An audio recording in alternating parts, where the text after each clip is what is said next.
welcome to Newsround, where we recap stories that made headlines during the week. I am Bukola Koka. The headlines. Vice President Mr. Kashim Shettima calls for a permanent seat for Nigeria in the UN Security Council at the 80th General Assembly of the United Nations.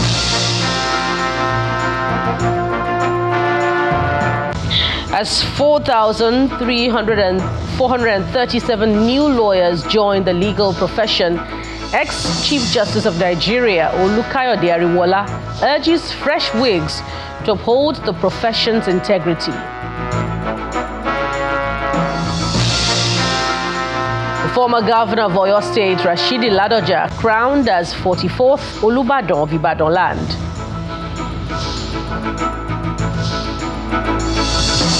Typhoon Ragasa hits China after killing 17 people in Taiwan.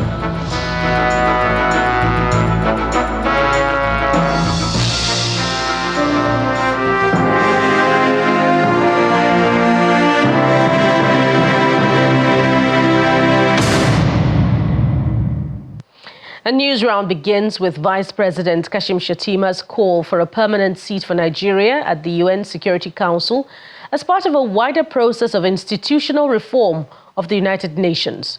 While addressing world leaders during the general debate of the 80th UN General Assembly, the Vice President also proposed radical reforms to the global financial system, calling for new mechanisms to address the sovereign debt crisis plaguing developing nations.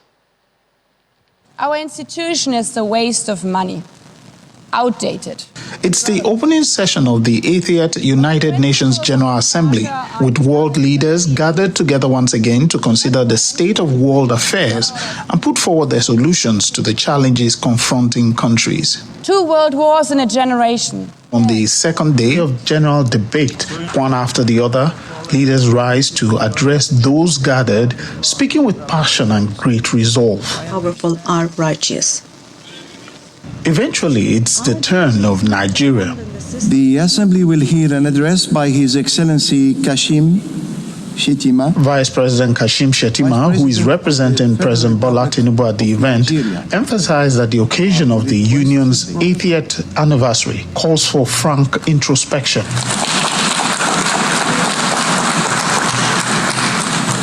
He proposes 4 key reforms needed by the Union. Key is the need for structural reform of the United Nations and a permanent seat on the UN Security Council for Nigeria.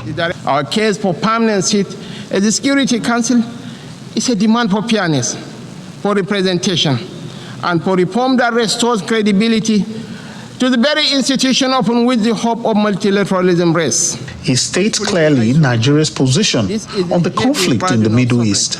We do not believe that the sanctity of human life should be trapped in the corridors of endless debate.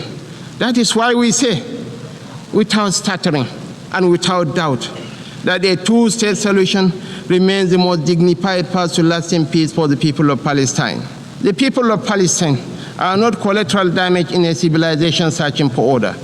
They are human beings, equal in worth, entitled to the same freedoms and dignities that the rest of us take for granted. Radical reforms to the global financial system is also proposed. I'm calling for new and binding mechanism to manage sovereign debt, a sort of international court of justice for money that will allow emerging economies to escape the economic straitjacket of primary production of unprocessed exports. It has been over 4 decades since the Lagos Plan of Action outlined a route away from debt and dependence that highlighted opportunities that today should still be explored for local added value for processing and manufacturing in everything from agriculture to solid minerals and petrochemicals. He insists that countries producing strategic minerals must benefit fairly from those minerals in terms of investment, partnership, local processing, and jobs, and for the closing of the digital divide across the world. Ending, he says, for none of us is safe until all of us are safe. The road ahead will not be easy, and we know there are no quick fixes to the trials that test the human spirit. I thank you. Lanre Lasisi, Channels Television News.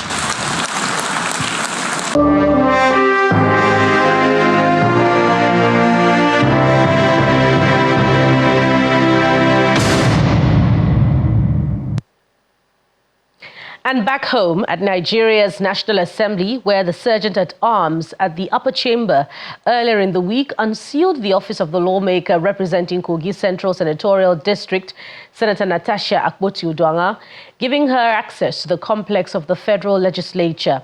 This development came after the clerk to the National Assembly, Mr. Kamorudin Ogulano, formally notified Senator Akpoti-Uduaghan in writing that her 6-month suspension remains in force pending the judgment of the Court of Appeal in the case she filed against the Senate. Senator Natasha Akpoti's office, I, Alabi Deputy Director, Sergeant-at-Arms, hereby unseal the office. News of the unsealing of the office of the suspended lawmaker representing Kogi Central Senatorial District, Senator Natasha Akpoti-Uduaghan, was immediately met with wild jubilation by enthusiastic supporters.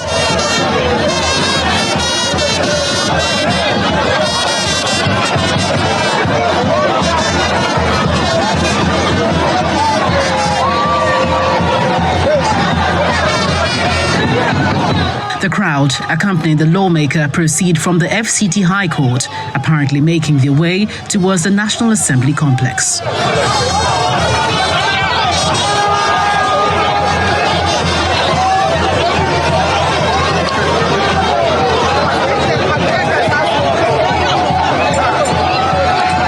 They throng the National Assembly arcade.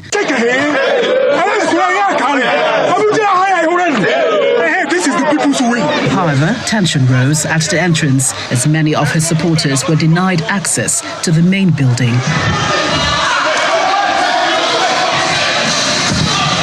Eventually, a few supporters were allowed entry as the senator made her way into her office.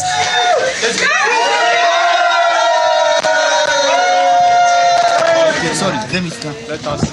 Please, off that line. No, your back, you off that line.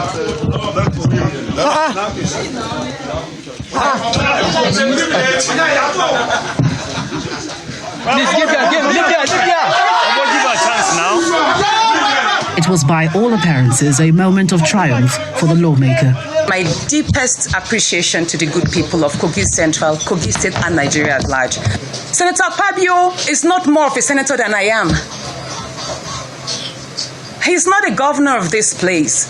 And he treated me as if I was his servant or I was a domestic staff in his house. It's very unfortunate that at this time, after so many years of democracy, we would have a National Assembly be run by such dictatorship. She reiterates that she owes no one any apology. I'm actually worried as to what apology they expect from me. You can't apologize for an injustice. And may I remind the good people of Nigeria that the document that led to my illegal suspension, which is the recommendation which Senator Neda Emaswen read, was actually written by the office of the Senate President. And the signatures that endorsed that recommendation were not willful signatures. It was only an attendance sheet that was attached.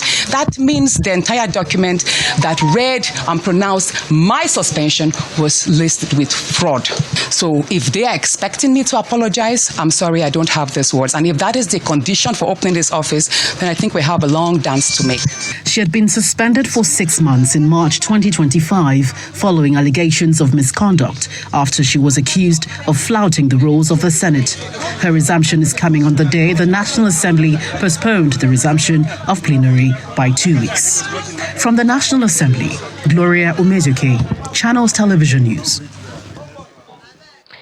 To legal matters now, Chairman of the Body of Benchers, Justice Olukayo Diariwola, is urging newly conferred lawyers to uphold the integrity of the legal profession in order to avoid sanctions. Justice Ariwola said this at the Court of Bar ceremony, which took place on Thursday in Abuja, where he further advised the new lawyers to conduct themselves in a manner that will not obstruct the administration of justice. I sincerely and heartily congratulate all the successful candidates. New lawyers ready for their introduction into the Nigerian legal profession. 1,471 of them who successfully completed the June 2025 bar final examinations and 8 candidates from the previous call are participating in this ceremony. The entire Nigerian law school community. They are accompanied by their families and friends. Members of the body of benchers, led by its chairman, Justice Olukayode Ariwola, file into the hall. Those in attendance include past justices of the Supreme Court, senior advocates of Nigeria, and other live benchers. Herein present several laid to the bar as barristers and solicitors. The chairman thereafter admits the new wig into the bar. You may now put on your wigs.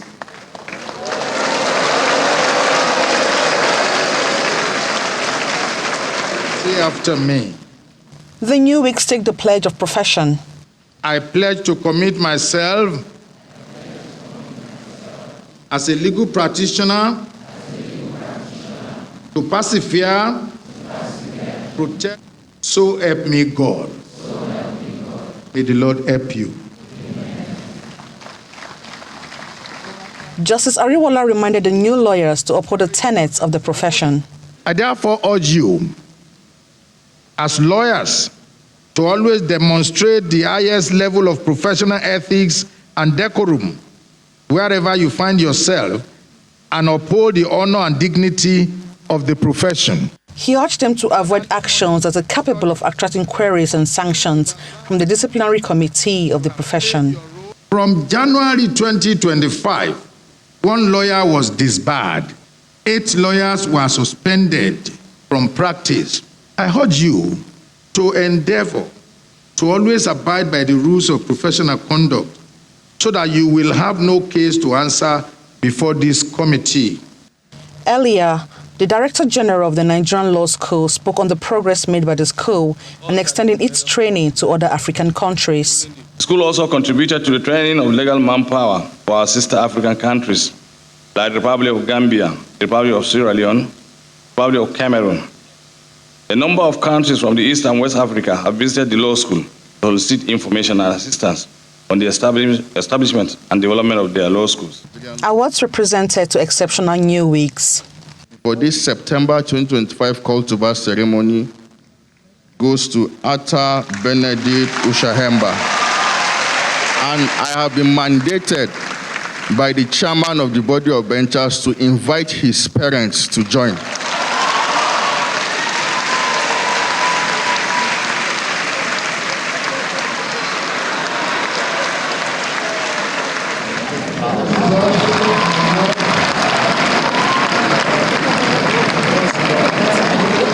Thursday's ceremony marks the end of the 3-day program, which has seen a total of 4,437 candidates called into the Nigerian Bar Association. Emanuela Ekele, Channels Television News. And still to come on the program, the UNDP and Channels Television sign a memorandum of understanding on sustainable development. That will come in a moment. Stay with us.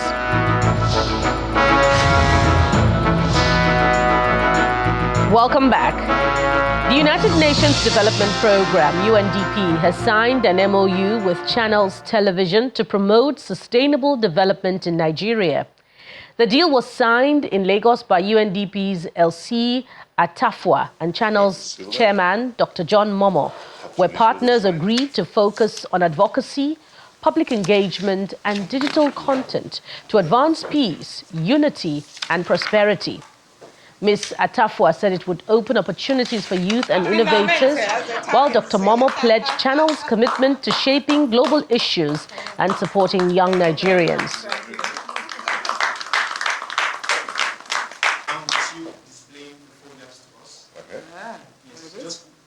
And do we exchange or we just keep what we have? My pleasure. This is going to be an interesting one. We'll continue in the fashion and in the spirit of the relationship that we've always had with the UNDP, and we just want things to be better in a world that is so supposedly tumultuous at this moment. Let's see what we can do to contribute our own quota to make sure that things we can play our role in shaping world affairs and helping the youths in particular to know how to get on in life and achieve their goals. So this is very, very important to us, and we're very, very delighted and happy to have signed this and to welcome you all to the Channels Media Group. We're living in time of uncertainty. Whether it's wars, whether it's economic volatility. But at the same time, we're also living in times of opportunities, technological advancement, demographic dividend, and so on. But we're also living in a time of contested influence, where everybody is trying to influence. And influence comes through ideas and values and narratives. And I think the role that media plays and the role that channels will play in this will be crucial in terms of how we amplify the voices of things that are happening here in Nigeria and in Africa, innovation. That's why we brought young people here today to tell their stories. How do we tell their stories? But also, how do we shape public narratives on certain key issues? And because it can go either way. Yeah. And how do we use, whether it's through investigative journalism, whether it's through expert dialogue, why it's an imperative for us to focus, for example, on energy, and things like that becomes important.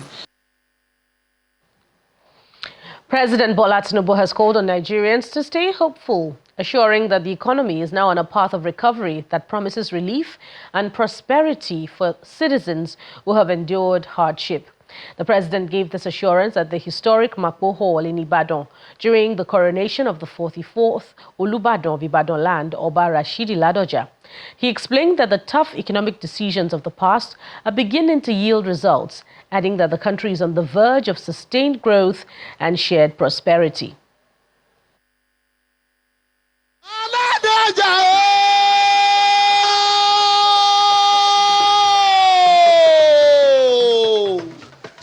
Sons and daughters of Ibadan land, both at home and in the diaspora, describe the coronation as a mother of all celebrations, coming out in full support of their new king.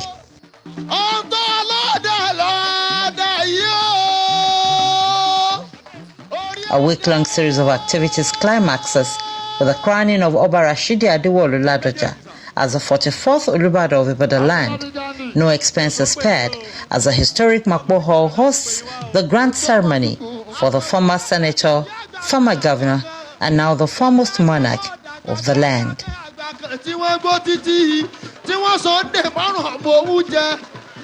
I hereby present the staff of office. Governor Seyi Makinde presents the instrument of office to the new king, officially legitimizing his reign. This is in confirmation of the party recognized status of the 44th Olubadan of Ibadan land. I so present.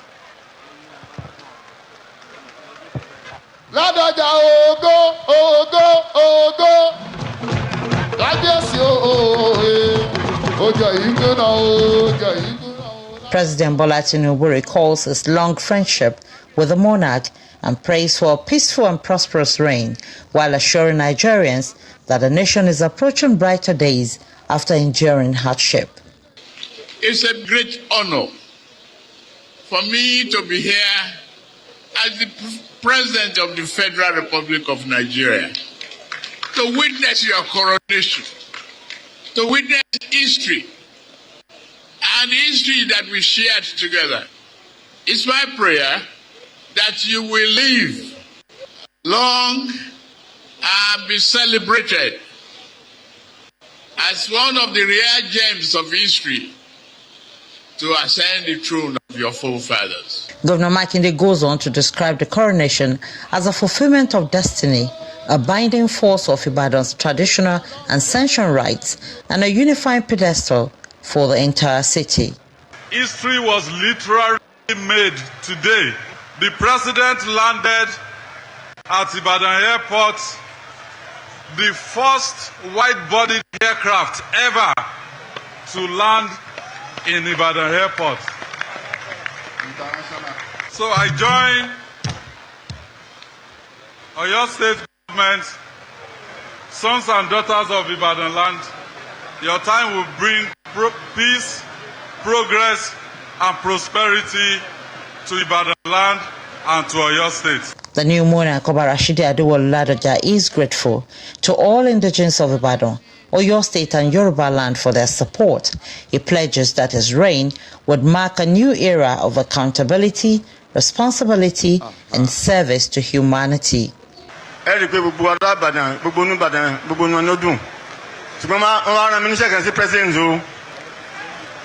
Mr. President, money into Ibadan Ibadan State. Àbí bẹ́ẹ̀ kọ́ ìyẹn Ìbàdàn sọ pé bẹ́ẹ̀ ni ẹ dìde kẹ́ bá mi kí president pé ó ṣe o ẹ̀yin ọmọ Ìbàdàn dìde ṣe o Tinubu ẹ ṣe o president gbà ti dìde ṣe o àti ní problem pẹ̀lú National Assembly torí pé káyọ̀ pé àwọn kan náà wọn ò gbà ká lọ ní kìbádà ṣùgbọ́n nígbà tá a ní Ìbàdàn state àǹkàní náà tún sọ pé àwọn náà tún fẹ́ ní Ọ̀yọ́ state so omi ó sọ pé gbogbo ní afẹ́ kápín Ọ̀yọ́ state sí méjì torí náà mo fẹ́ fi dá lójú pé iṣẹ́ yìí ni màá máa ṣe gbogbo lọ́sàn-án àti lóru. The event, graced by 5 Southwest governors, former governors, serving ministers, senators, and other dignitaries, showcased Ibadan's rich cultural heritage, resilience, and excellence in its traditional leadership process. Meanwhile, festivities continue across Ibadan to usher in their new king. Bukola Oriowo, Channels Television News.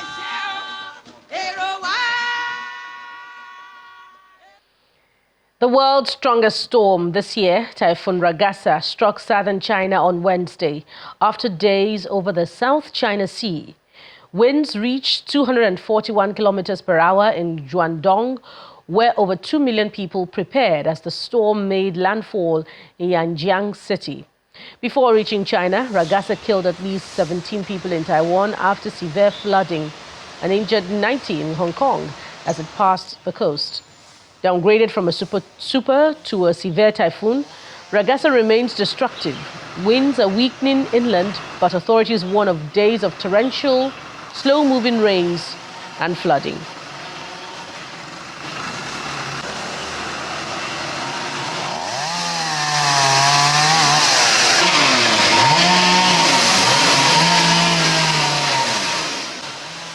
And that's it on the program. Thank you for watching. I am Bukola Koka.